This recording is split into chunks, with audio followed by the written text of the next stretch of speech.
We are at the forefront of many innovative and exciting things developing in the world of senior living. With Tim Mallad, CEO of Forefront Living, as our guide, this show will shine a light on how older adults can embrace these changes to live active, happy, fulfilling, and thriving lives. Through discussions with senior living and hospice professionals, architects and designers, and people of all ages, will help today's seniors envision the art of the possible and take steps toward achieving the future of their dreams. Welcome to At the Forefront. Welcome to At the Forefront. I'm Tim Mallad, CEO of Forefront Living. Thank you for joining us today. As you can tell by the way I'm dressed, we're going to do something a little bit different today. I'm happy to have Kevin Neff, the head chef for Presbyterian Village North, with us today. Kevin has been with PVN for almost 8 years, Kevin? Kevin? 8 years, yes, sir. And before we begin, Kevin and I would like to share a little background information with you about what we're going to do today. So about a year ago, we received a request from Margot Crawford, who is a board member of AWARE. AWARE is a Dallas-based nonprofit organization that is dedicated to fighting Alzheimer's disease and supporting other nonprofits as they develop programming and other initiatives to help individuals impacted with Alzheimer's disease. And the unique proposition that Margot brought to us was related to brain health and eating, and is specifically recipes from Dr. Annie Finn.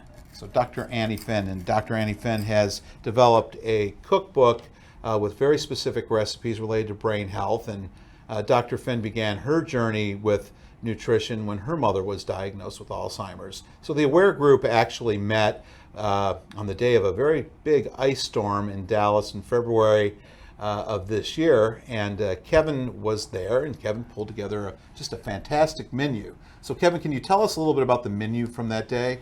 The polenta that we're going to make today, and halibut with a basically roasted grape sauce over the top of it, and fennel. So all of them very, very good for you, very good for the body. There's a lot of colors. There's a lot of these foods are full of Kevin, colors. You had the opportunity to spend some time talking to Dr. Finn, and can you give us just a very high-level overview of her approach to cooking and dining? She's just looking for a way to prolong life and prolong the longevity of people's brain, and just by basically the way that people eat, and just not a meat and potatoes diet. There's colors, there's blood oranges, there's red peppers, there's yellow peppers. So everything should have a little bit of different colors and shapes and forms, and should limit your sugar intakes. But this is why we're doing the sugar cake today, because it's limited kind of the amount of sugars, because it's not a lot of refined sugar. So it's not a lot of refined flours. So she's taken oat flour and just taken processed oats, basically processed almonds, and making flour out of those, using olive oil instead of using a saturated fat. So all these things, unprocessed cocoa, there's just a whole, the less refining that she can do is what I found is the direction that she's going. During her presentation, Kevin, she focused on just the impact that these whole ingredients have on people and on our cognition and what they do. And as I was looking at things and looking at the beauty of the food that you created that day, you and I had a side conversation, and I was struck by, in my mind, I assumed just lots and lots of work, very difficult to do. How can you ever do something like this at home? But you said it's actually pretty simple. So today we're going to recreate just a fraction of those dishes. And what are we going to start with? Let's go ahead and let's make this cake. If you want to go ahead and we'll take the wet ingredients. We'll start with 2/3 cup of olive oil. Olive oils are all different, so one for baking might not be the one that you choose for your salad dressing. So what type is this? This is actually, Are you wanting me to do Actually, something a good here? question, Tim. This is out of California. It's California Olive Ranch, and it's not a very grassy. It's kind of middle of the road, very light for an olive oil. So let's just take all the wet ingredients. So I've got this is the coconut sugar, vanilla, and egg. We'll take all these wet ingredients. We can start mixing these. You want me to do it? Sure. Just how do you do it? Just get in there and whip it, or do you? No, we'll get a little. We'll give you a little bit of a workout. Okay, here. give me a little. Now I got some blood oranges. I took the blood oranges. Okay, there's blood oranges in the cake. Boil them for 2 minutes. Pull all the seeds out. Turn it into almost like a marmalade. And this is going to turn into cake. This is all going to turn into cake. You promise? I promise. And you haven't cooked with me before, so I don't know. It could turn into something else. All right. All right. All right. So you got the blood orange. It's really looking nice. 1 1/4 cups of almond flour. Almond flour. So this is not. No. There's no white Pillsbury flour in this. No Pillsbury flour in there. No bleaching. It's just. Wow. This is a little bit of oat flour. How do you get oat flour? Just take rolled oats, as you wouldn't buy an instant oat, you'd buy just a regular oat and process it. You could use your coffee grinder if you wanted to. So this is unprocessed cocoa, non-Dutched. So when you Dutch flour. What does Dutch mean? I thought it was where it came from. Is that a process? That is probably who discovered the cocoa process, and a little bit of kosher salt. Kosher. Wonderful. And we got it made. So if you mix like me, you can wear all these things as well. So we've got them mixed, and then that's it? That's it. That's it. Easy peasy. So 3 minutes and you have cake. 3 minutes, you have cake. Well, you got to bake it, I guess, right? Well, yeah. We're gonna let the magic of television do that. But all right. Take all this, pour it into a greased. It's greased. A greased cake pan. Good. Okay. So while that's in the oven, I think we have another really quick, wholesome, and exceptionally good dish. This is my favorite dish. This was, I think, your favorite of the day. Yeah. It's 5 tablespoons of chickpea flour, which you're a big chickpea fan, so that's probably. You can make flour out of them. You can make flour out of anything. Out of pretty much anything. Yeah. Pulverized chickpeas, let them dry out, pulverize them. It gives it kind of some of the creamy cheesiness. Okay. And then also, that's already mixed in there. So polenta's cornmeal, right? Stone ground cornmeal, processed the very least. So it's not jiffy, right? I was going to use quick grits, but that's over processed, and we wouldn't want to do that. Make it southern, though. No, but quick grits are something that you'd stay away from because of the process. It's everything that's non-processed. You're adding milk to this? It's skim milk, 3 cups of skim milk. Okay. So we take that, add that. Is it almond milk or is it? It is almond milk, yes, sir. Okay. Take that, we'll add that. It takes about 15 minutes to cook. After we get that cooked, make sure I don't make it. Okay. 15 minutes of cooking. Pumpkin.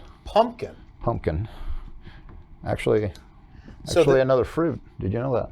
No, I did not know that. Pumpkin. I thought it was a squash. Pumpkin blooms. It's considered a fruit. All right. So we've got this boiled down. So the pumpkin takes away some of the cream, and it takes away some of the cheesiness, and it puts it all back with flavor from the pumpkin. So. And again, is that any special type of pumpkin, or? You could buy your own pumpkins. You could, in the summertime, if you're growing like a squash and you wanted to use like a butternut squash or something like that, you could just simply fold that in there.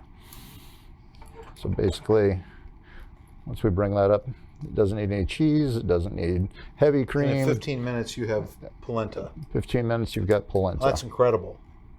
And again, all whole ingredients. All whole ingredients. So there's not sugar or any added starches. You get your sweetness from the pumpkin. Wow. And it's tasty and delicious. Okay. So as we create our side dish, I think there's, and I don't know how folks feel, but fish. And while I like fish, I do not cook it well. I have a very hard time cooking. I think a lot of people are afraid to cook fish, but from what I understand and from our earlier conversation, it's simple, it's healthy, and I think you've got a very special type of fish we're going to do today with an interesting accompaniment. Interesting accompaniment is more fruit, and we're using red grapes, fennel seed, and actually we're using star anise today. And olive oil, and basically take a little bit of fillet of halibut, and splash a little bit of olive oil on top of it. I like to cook everything in the same pan because then you get all the flavors that come off the fish that mix together with the fennel. I've got a little bit of fennel and a few other seasonings in here. Actually, this so while you're again, doing that, go ahead. Are you preparing that for a grill, or are you're putting it in a pan, or are you could, if you doing it wanted a different way? If you wanted to put it on the grill and just get your heat source from that, that'd be great. But the grapes break down rather quickly. You can either, I mean, if you wanted to do them real rustic, you could just lay those over the top. So you lay the whole grape. Lay that all over the top, let those melt down over it, or you can go ahead and, like I did on a Magic Television, out of the oven. I've taken the grapes, cut them in half, served everything in a one-pan sauce, and then we could simply... So how long, what type of oven or what temperature do you bake that at, and I baked how long? this morning at about 350 for about 8 minutes in a convection oven. So it'd probably take about 12 minutes in a regular oven. So once you get all the grapes in there, the grapes just kind of melt down. You get almost like a winey kind of sauce. So can you repeat the time again? About 8 minutes that's in a convection oven. And in a regular oven, it'd take about maybe 10 minutes. So my 25 minutes I typically do things probably explains why my fish isn't good. Yeah, but I like to do like a one dish. If you want to let these go a little bit longer and let them get a little more raisiny, these have cooked a little bit longer. But you've got grapes. Why all of these colors? Are the colors intentional, or? Well, the blood orange is the red in there. It actually helps with preventing Alzheimer's. I believe it's helps soak up the lipids in your brain. So that's about all I know. I'm not a chef turned doctor. I'm not a doctor turned chef. I'm a chef. Well, our residents appreciate that, Kevin. I can assure you. And from what I understand, and I actually know, you do somewhere between 900 to 1,000 meals a day at PVN. And during the pandemic, you created just some incredible dishes that had to be delivered. And we had a discussion about looking good and how it travels. So talk to us about that. How do you do that? Well, you have to just kind of know your boundaries, I guess, on what travels. Soup, it doesn't matter what you find or to put it in. It's impossible to deliver 300 soups and do it with any kind of consistency, let's put it that way. So the 3 meal containers worked very well, kept everything separate, and what fit in that container, how tight you tied them, all the way down to buying the exact size cooler that fit the exact size to-go container, to pack them into the right size truck, to know that it takes 7 minutes to make a run, and then 7 minutes they'll be back and we can get fresh food, and nobody's has like anything that's over 10-15 minutes out of the kitchen. So everything comes to you hot, gets delivered, and they get choices. Well, going back, so we've had our cake. We're going to eat it too, aren't we? We are going to. But the cake has been in the oven, and I want to ask you a question. You have the blood orange here. I've taken that blood orange and sliced it thin. Okay. And then took some of the palm sugar and dusted that and baked it 2 minutes at 350. Is this for decoration, or is it? It's edible decoration. Do you eat the whole thing, including the whole thing, including the rind? The whole thing has been candied. So, I mean, it's delicious. Oh, wow. So I served them that day. I served them as an individual, and as we served them as an individual, we could put one on top of each, one blood orange on top of each one. I know we weren't going to go into this today, but is it? These are sliced thin. Sliced thin. Palm. It's the palm coconut sugar that is on those. And they're baked again? Baked again for about 2 minutes, and that's all. At a higher heat, then, I take it. 2 minutes at a convection oven at 350. So it has a fan running on them, so it might take you a little bit longer. Can you explain? So a lot of us have ovens that have a convection feature. And I was just talking to one of our board members the other day, and we were talking about getting ready for this. And I joke that we have this fan thing in our oven, and I don't know how it works. Yeah. Is that a preferred way to cook, or? It's my preferred method, yes. It's, I mean, the fan keeps everything rotating, it keeps the air moving. You don't have to turn as many pans, you don't have as many hot spots. It also takes about maybe half the time off your cooking process. So, yeah, I think it's, yeah, my preferred method. So I know you're a professional, and I know that you've had some prep time, but from the 3-4 things we've talked about today, we're in an hour. We have a healthy, beautiful meal. I mean, it's all about.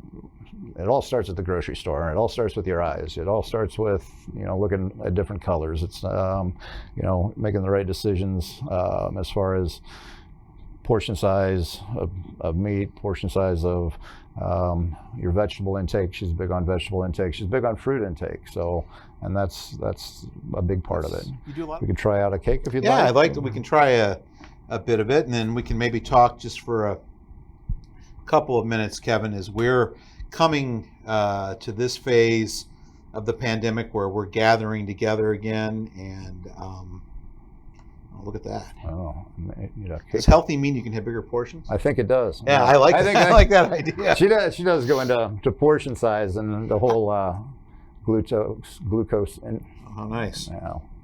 We are definitely. There we go.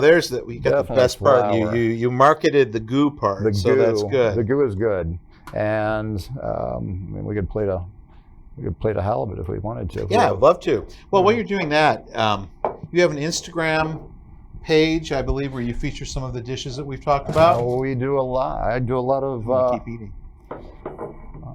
Local artisan is what my Instagram goes under, and I just basically do a lot of pictures of the stuff we do at Presbyterian Village, a lot of the stuff that we do over at I'm sorry, as I wander off here, we'll get something to serve with.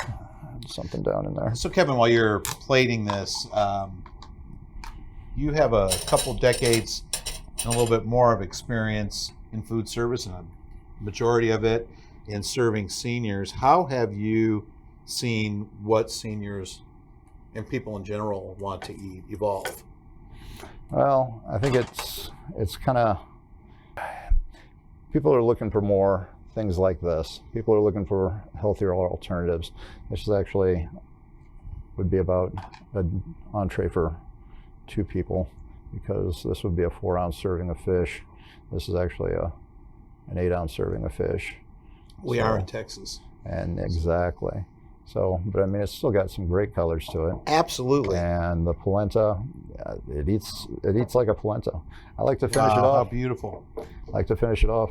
I put just a little bit of olive oil just right over, just kind of bring it all together, maybe. Very nice. So you were saying that people are looking at things more on the fresh spectrum. Definitely on the fresh spectrum and on the what's available. It used to be a big deal, and you didn't get oranges until Christmas, and now it's blueberries coming out of Brazil in the the middle of November so there's not as much seasonality, but I think some of these supply lines have broken, and I think you'll probably see a little bit more seasonality come back, and you'll probably see a little bit more regional co-ops and regional gardens and just growers. People that want to grow and people that want to provide fresh meats, fresh everything farm grown, because there's a market for it, and it does cost a little bit more, but there is a market for it. Kevin, PVN is a large continuing care retirement community. You have a large team that really provides dining services through independent living all the way through skilled nursing. What motivates you? You've been with us almost 8 years, just shy of a month. It'll be 8 years. What motivates you and your team? What motivates me and my team? I mean, we just got a new restaurant, and it's every year there's a different motivation. I mean, the pandemic pandemic was, the first 10 weeks or 10 months or whatever was all handwritten menus, and all we did was what's on the truck. All right, erase that, start over. And it was a challenge just to get something on the table. I had a great company that I was working with. I had a great salesperson that said, hey, that's not available. What else would you like? And now there's restaurants open, so I want to make restaurant quality food. I want to make it healthy. I want to make it fresh. And I want to make it something that we can execute and not have somebody wait for an hour to get served. Kevin, a little piece of trivia not everyone knows, and probably not even our residents know, is that you had to pivot, you and your team, and Kelly, the dining service director, had less than 48 hours to take a dining room, really a menu, and convert it to delivery. Yeah.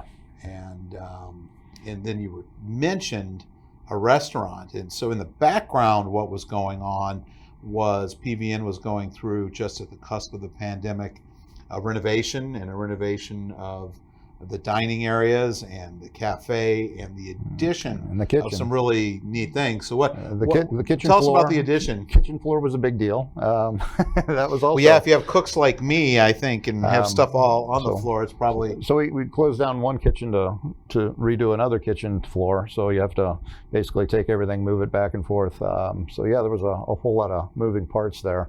While you're writing a menu for things that look good in a to-go container, you also have to be thinking about, what's this restaurant going to look like? What's the a la carte going to look like? What pieces do I need to effectively put an a la carte menu together? So there's a ton of changes. Well, and I noticed that. And that was the one thing I was struck with, Kevin, when I sat down. All the bills? For the bills, yeah. First time I sat down to dine, it was just the amount of different items that were there that I had the ability to choose the different sides, to choose the different entree, and there was a lot of customization that was available to me as someone who's dining. And I think that is really a trend that we're seeing more and more with the residents we serve. Yeah, we keep it pretty fresh. I mean, that menu is only in place maybe 5 days. You'll see something, and then it changes over to we're changing something out on it. Even the always available menu will be going through another change. And fish with grapes. And fish with grapes. Who would have thought? Exactly. On pumpkin polenta. Pumpkin polenta. Well, Kevin, really appreciate you joining us today. My pleasure. Thank you very much. Everyone else joining us for this episode of At the Forefront. As a once famous chef said, bon appetit.